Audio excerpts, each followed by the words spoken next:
কোরআন শিখাও ছেলে মেয়েকে, ওহে মুসলমান। জান কবজের সময় তোমার হইবে রে আসান।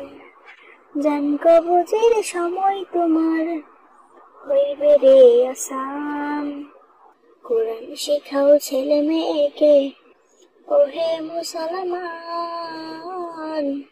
জান কবজের সময় তোমার হইবে রে আসান। জান কবজের সময় তোমার হইবে রে আসান। একটি ছেলে আলিম হলে পড়বে কোরআন মৃত্যুকালে। একটি ছেলে আলিম হলে পড়বে কোরআন মৃত্যুকালে।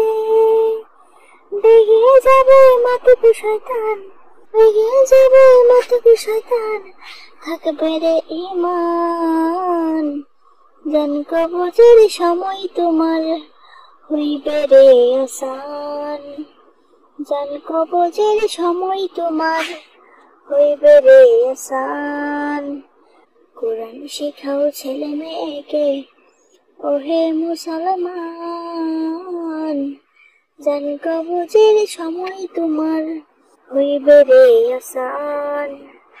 জান কবজের সময় তোমার হইবে রে আসান। হাদিসেতে বলেন নবী, জান কবজ হবে যখনই নবী বেশে আসবে শয়তান, নবী বেশে আসবে শয়তান। করিতে ঈমান, এই কোরআন শয়তানকে তাড়াইয়া রাখিবে ঈমান। এই কোরআন শয়তানকে তাড়াইয়া রাখিবে ঈমান। কোরআন শিখাও ছেলে মেয়েকে, ওহে মুসলমান।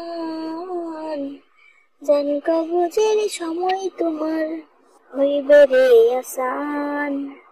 জান কবজের সময় তোমার হইবে রে আসান।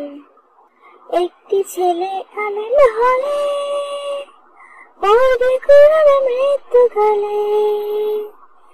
একটি ছেলে আলিম হলে পড়বে কোরআন মৃত্যুকালে। বেরিয়ে যাবে মাতৃ শয়তান, বেরিয়ে যাবে মাতৃ শয়তান, থাকবে রে ঈমান। জান কবজের সময় তোমার হইবে রে আসান।